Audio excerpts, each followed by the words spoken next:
Hey guys, what's going on? Paul here from an extremely hot Ireland today, and topic today is talking about the price of Bitcoin breaking a critical level of $6,000. Why is that critical? Well, because we see a lot of stories out there now that the average cost of mining one Bitcoin is about $6,000. Now, that price varies depending on the country, depending on the setup. I'm going to take you through some of that in a minute.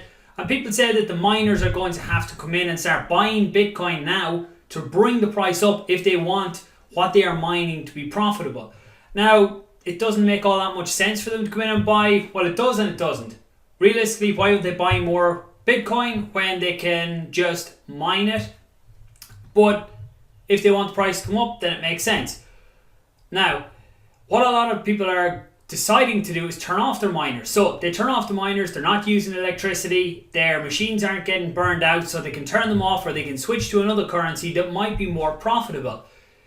What does this actually do? Does the cost of mining one Bitcoin stay up at these high levels? No. What happens is when certain miners turn off their machines, the pool, Bitcoin is still being mined, it's still coming out pretty much on set times, and then it is just distributed to less people. So if there are 100 people in a pool mining one Bitcoin, when that is mined, that one Bitcoin is shared between 100 people. So if, say, 50 of them turn off their miners and then there's only 50 people left, so that one Bitcoin is still mined in that time and it is split between them 50 people.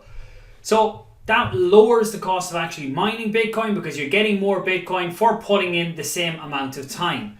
When we look at the cost of mining a Bitcoin, so this is a study that was done a while back in April or May, and it goes through the prices all over the world. Where is it? Here we go. So goes through all over the world. I'll put a link to this down below. Actually, it is interesting, but I would say take it with a pinch of salt. These are not exact figures. If you were in some of these countries that it is cheap and you were going to go out and start mining, then do a lot more research than just looking at the price here. All this takes into account is the cost of electricity. This doesn't take into account the high cost of the mining equipment.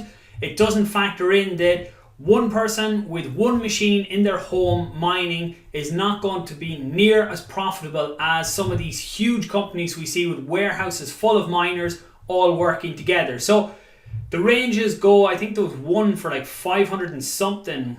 What country was that? Yeah, so Venezuela is $500 to mine one Bitcoin, and it goes up to maybe 26, was it? In what country was that?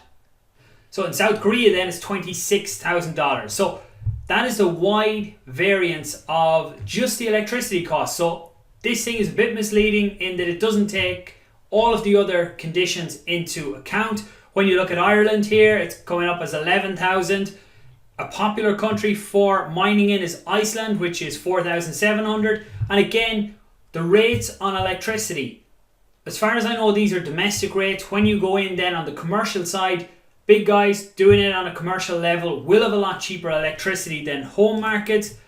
One thing to look at here, this is another discussion where I was reading about it, and it says that this guy breaks it down, the total number of Bitcoin, the total number of hash power that is being used in a day to produce however many Bitcoin, breaks it all down, and in the US, using a value of 12 cents per kilowatt for electricity, it's coming out at just over 5,000 for one Bitcoin, where this sheet here shows the US as a little bit under the 5,000, so they are fairly close. That's really the thoughts, and just to give people a more in-depth in all of this, that it's not a simple case of the miners will come in and support a certain level, because they can choose to turn off their machines. The ones who stick it out, the cost of mining for them will come down then as well, because it takes less effort to mine the same amount of Bitcoin. That's it, guys. On the actual levels of Bitcoin, we really do need to pull up the levels. As you can see here, we struggle to get above 6,300. That is the next level that we really need to see it pushing up through. Then coming on up through 6,800 and pushing up past the 7,000. There is talk now of going down to 5,300. That is the next level that people are calling as support. but you do have to go way back to start getting them sort of levels. We see back here we had 5,700, and then back down here we had 5,400. The dip there was down to 5,100. So look, I would say nobody really knows where it's going to go. I think long term, my own personal opinion, not a financial advisor or anything like that, I do still think we will see a very good recovery this year, as not as quick as people wanted to see it, but I think moving forward in this year, towards the end of the year, I still see us breaking the highs of last year. Again, my opinion, let me know what you guys think down below. And don't forget to subscribe, hit that like button, and I will talk to you guys soon. Thanks for watching.